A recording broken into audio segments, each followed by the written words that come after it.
the current cancer immunotherapy mostly for solid cancers. And then hopefully I can give you some hopes and some hints for Chinese medicine in the future. So just a few figures, few factors, let's say.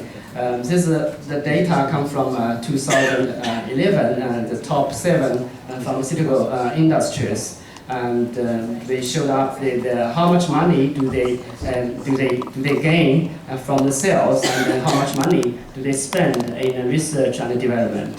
And you see that the top 3 companies, including Novartis and Pfizer and Roche, and they all spend about 10% of their product sales into drug development.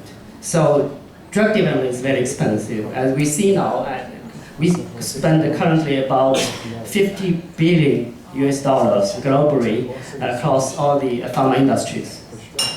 So the public mainly like to complain on why the drug is so expensive. But we do spend really a lot of money to make a drug into the market. So this data, just simply compare the data from 2001 and 2012. I mean, by 11 years, the expend we spent to move a drug into market is being doubled. So really from the 800 million to 1.5 billion.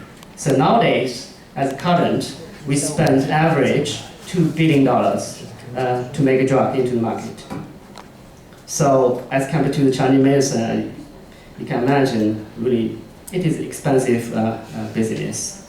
So how do we do in the drug development in big pharma? So this is a very general strategy across all the pharmas. Every big pharma company does the same. So my job is to take the target into the phase 1 to phase 2 development. So basically we start a new target assessment and then try to generate a molecule to make the lead molecules, and then hopefully to move the molecules into clinical trials. So that means in animal models, the small animals in mice, and then also big animals, and then mainly we study the toxicity in the monkeys before we move to the phase 1 trial.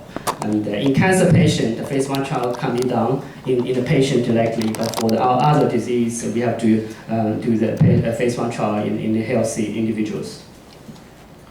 So, but the fact is, for all those drugs has been entered into phase 1 trial, only 1% or the 10% of those can make it into the market.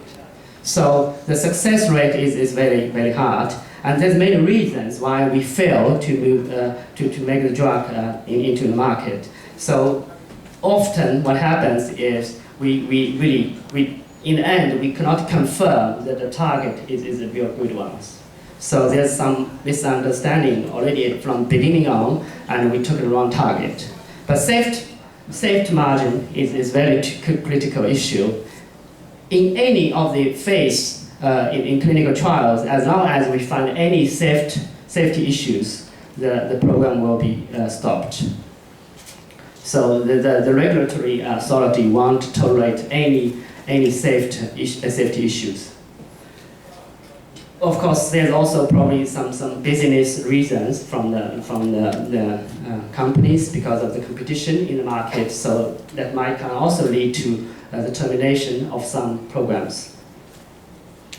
So currently, the cancer drug development field is being changed dramatically. Let's say over the past many years, we have been focusing on to develop some drugs to against the proliferation of the cancer cells, because cancer is just a matter of cancer cells proliferate themselves and renew themselves aggressively. That's why it's out of control. So in the past, we developed a lot of chemotherapy or radiotherapy. The only purpose of those therapy is really to stop the proliferation of the cancer cells. So now, I think starting from really maybe 2 years ago, and this field is leading to a really paradigm shifting towards the immunotherapy, because now we got really very good evidence cancer immunotherapy is a new path move forward, and we are able to manipulate patient own immune system to fight against cancer. So this is an example actually how do we see actually. So the picture, the image of the immune cells show that actually the yellow cells is the cancer cells, and then you can find many lymphocytes, which is in purple here. They can engage with the cancer cells and finally leads to the lysis of the cancer cells. That's the final goal for us to achieve for any of the cancer immunotherapy. So the exciting news is, okay, this last year, so cancer immunotherapy was recognized as a breakthrough of the year for science. So this is a very important milestone. People in this field start to realize immunotherapy is so powerful because it really attacks the cancer systemically. And then I think another important feature is really, it's very, very specific. You really got to train the immune system to recognize the target. Only the cancer cells as the target, not the healthy cells, as it was done by the anti-proliferative therapy or by chemo or radiotherapy. So another feature is it generates memory, and memory is very important. Both the T cell immunity memory and the B cell immunity memory. Memory means so once the T cell has been able to train to acquire its ability to recognize cancer the target, the antigen expressed by cancer cells. So once they see another cell express the same antigen, it can immediately attack the cancer cells without the need of additional stimulation of the T cells. So this is very, very detailed, and we see there's many steps in the cancer immunity cycles. So what we do believe is, in any of the steps, if it's got interrupted, and then the cancer cells is growing, so it's going to be out of control. So there's many ways to interrupt this field. I hope the Chinese medicine would have some properties to interrupt in one of the steps. So maybe I'll just briefly introduce, so how do we think the cancer cells is generating anti-tumor immunity in terms of the really immune system. So what we do believe is the immune cells, the cancer cells, they can release the antigen once they got die. So, and then the professional antigen presenting cells, they are able to recognize the antigen from the cancer cells. They can gonna prime the T cells. So in the secondary lymphoid organ. So that's gonna happen in the lymph node, in the spleen of the organs. And then hopefully the T lymphocytes get activated in the secondary lymphoid organs. They are able to migrate, goes back to the tumor site to initiate their anti-tumor killing. But the most cases, either the priming of the T cells is not initiated, or the T cells get activated, they migrate into the tumor, but they cannot exert their killing function. So that's why the tumor continues to grow. So what we do in laboratory is we really start, once we got a good target, we really try to do the mechanistic studies in animal models. So there's maybe plenty of animal models where we can introduce the tumor into animals, either by a subcutaneous implantation of the tumor or inject the tumor orthotopically into the specific organ. So this is an example of how do we see. So here's a measurement of the tumor size by time by giving the different treatment. There's two different antibodies were given. So if you give them separately, you see maybe one drug is delay the tumor growth, but if you combine two antibodies, you will see the tumor is completely inhibited for their growth. So once we got this kind of confidence data, then we usually, after we pass the toxicity study in the monkeys, we are moving into clinical trials. So this is the latest data from one clinical trials in late stage melanoma patient, where exactly we study these two drugs, so the combination of the two, and then this is one single drug. So representing these two molecules. So you really see the combination of two drugs can significantly delay or promote the survival of a patient life.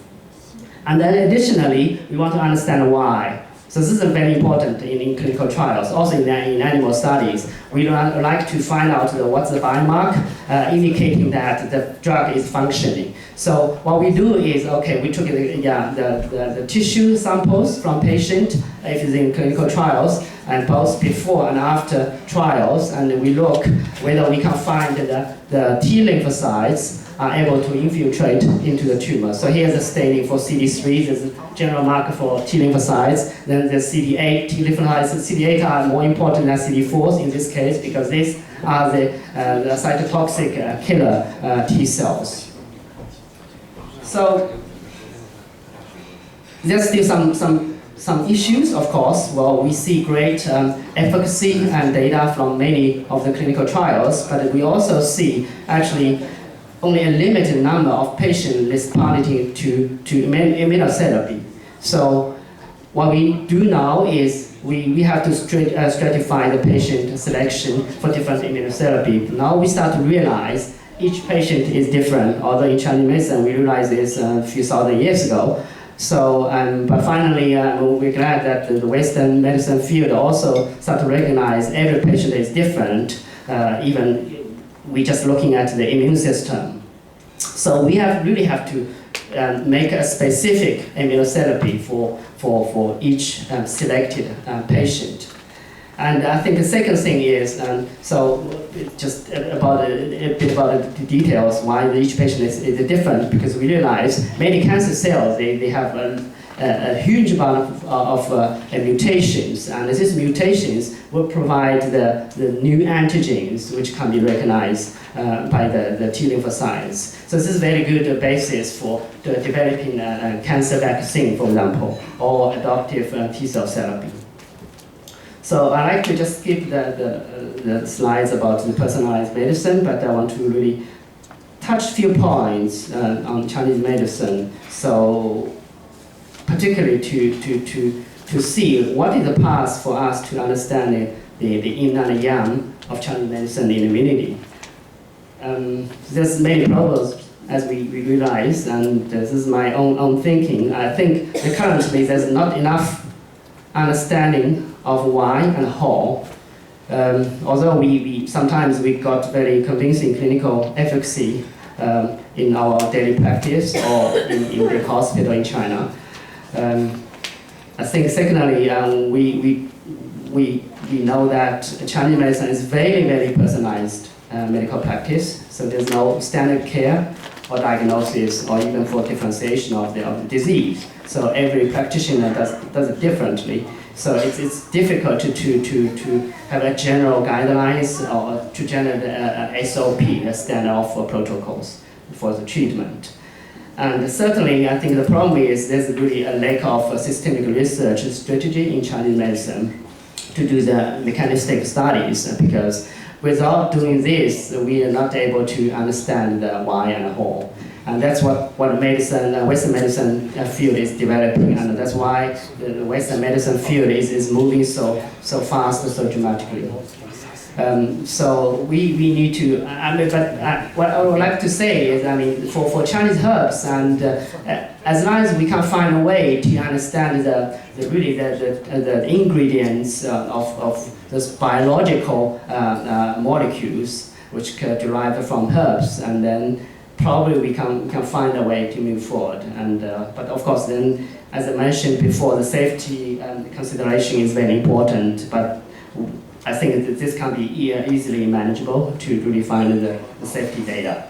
So I was looking into the internet to find out what the current acceptance by the Western field. So actually I was surprised to see there's a National Cancer Institute in the United States, which is the biggest cancer institute and also foundation, which both provide the therapy guidelines, also the research funding in the United States. Actually, they recommend the patient, to cancer patient, to use acupuncture as the alternative therapy. So what I think the message they provide there is they say that based on the literature, they see some effect of acupuncture in cancer patient, mostly for the management of chemotherapy-induced nausea and vomiting. So this is another interesting paper I recently found out in PubMed, and where they study a little bit, and this is not very good journal, it's a scientific report, where they studied massage-like stroke in the mice, where they looked into the immune system. It's very interesting, actually. This is without any massage. This is the mice received a massage. And they looked into the thymus. Thymus is the reservoir where you generate all the immune cells, particularly in the lymphocytes. So they see after the massage, the mice got more of the T cells, where they express CD3, also both for the CD8 population and also the CD4 populations. So this is another study, and it's a few years ago was published and was quite interesting, and published by the Chinese research in one of the academia in China. So where they study one of the formula, Chinese herb formulas. It says that it consists of 6 different herbs. I don't know what exactly they are. They call it Yang Wei Kang Liu. So where they looked into some mechanistics why this formula is helping the cancer patient. So what it does is they did some in vitro studies, basically where they flow the formula ingredients into the cancer cells in vitro, and they looked to see whether the cancer cells will die or not. So indeed they found if the cancer cells receive the ingredients, and then they start to become apoptosis. And then this matched very well to their clinical trials, and we really see the patient received the Yang Wei Kang Liu, and they had a better survival advantage by 7-month margin. So if these are real data, at least for my experience, and this drug can be approved by FDA, because it happens like in some new drugs we've developed, as long as we can get like maybe 7 months per round of the patient life, we can get this drug registered by FDA.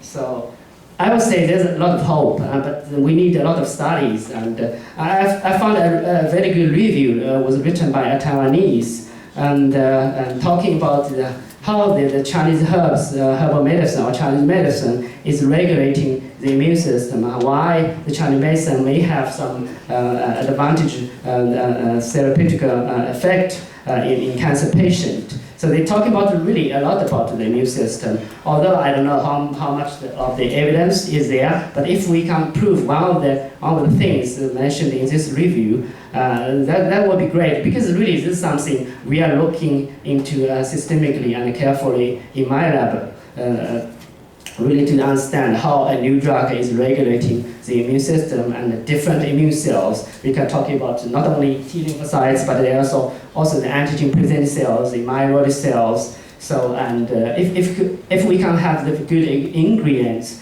and if we can have a good collaboration, and we can do a lot in this field.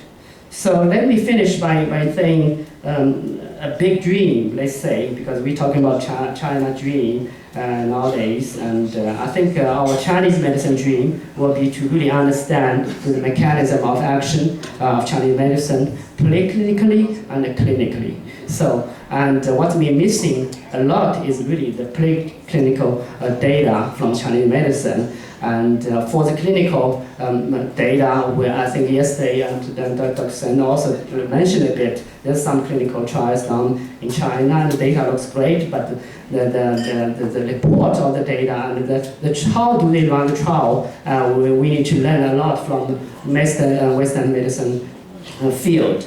So I really like to propose really a few things, and if the Chinese authority in Chinese field would agree with me, and to enhance the research capacity and the capability in Chinese Medical University and its affiliated hospital. That can be done through the good education, and you need to have very good infrastructure for the research, to set up the animal models and to set up research SOPs, and then hopefully to make publication to impact the Western field. And talking about the Chinese medicine has something beneficial to the patient.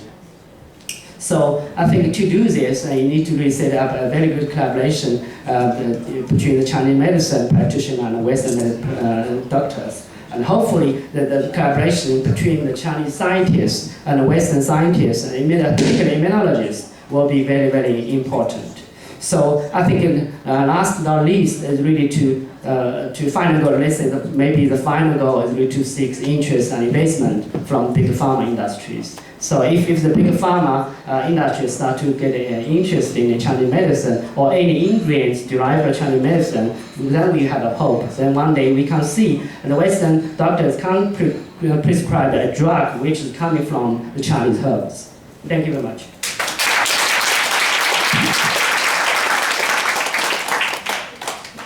Thank you very much. Any questions for Dr. Xie? Please. I'm sorry, Chair, I take this advantage because I have the microphone. I know we about over 20 years, but I never understand what he's doing.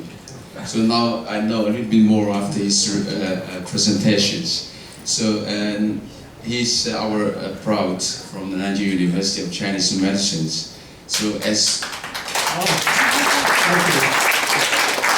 all of us practice TCM or some of us practice herbs, we know when you compose a herbal formula, we have four principles like to make a formula called the 君臣佐使, right?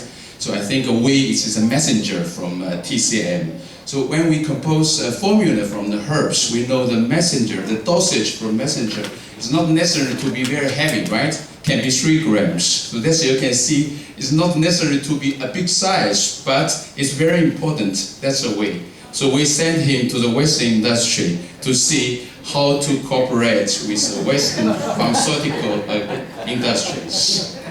But I still have 2 questions for you. Do you actually personally believe the coexistence between the carcinoma cells and the normal cells? Because I heard, I think a couple of months ago, there is a publication from one of the very famous oncologists in the States. He says the high percentage of the patients suffering from cancer, they died from therapies.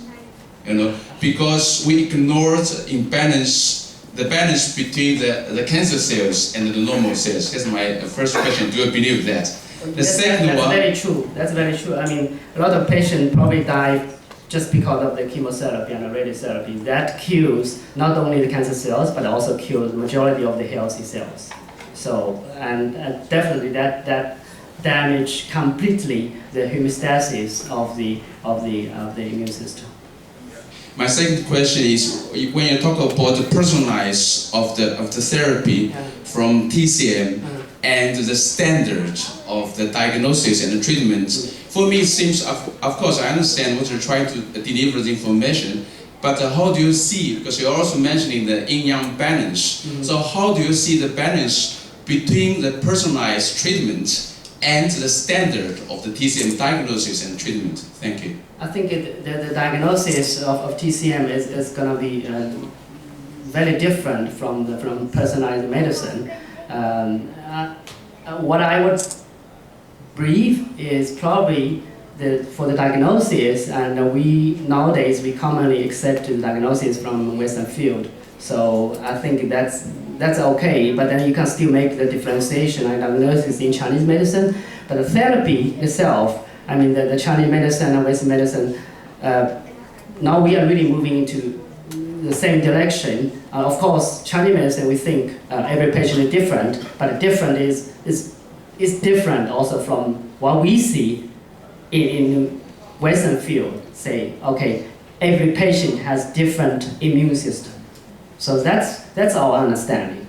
And I mean, I think our philosophy right now is we like to train the patient's own immune system by any means to fight against cancer, but not only cancer, but can be also any other disease, because we think the immune system, it can be educated. We start, after our birth, our immune system start to get educated to train body to fight against the pathogens. So in this case, in this sense, let's say, probably some of the Chinese herbs, I do believe there's probably a lot, can't train the immune system, can't have the effect to manipulate your own immune system if you take the herbal tea. So, but we need to find out what are they and how do they do.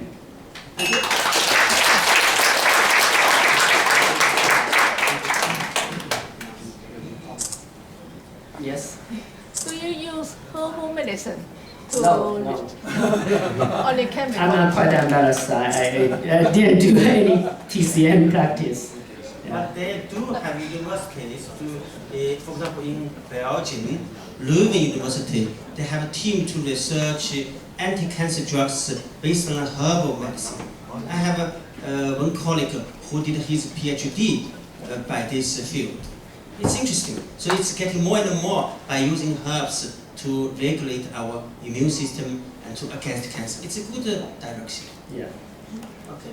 So probably we have to say that we are going to close this morning sessions, and please take a break and enjoy your lunch. And you are welcome to participate our congress at around 2 o'clock. Just wait a minute, I have an announcement. Because everyone, all the participants will get a certificate of this congress. We are going to give out the certificate after the first presentation in the afternoon.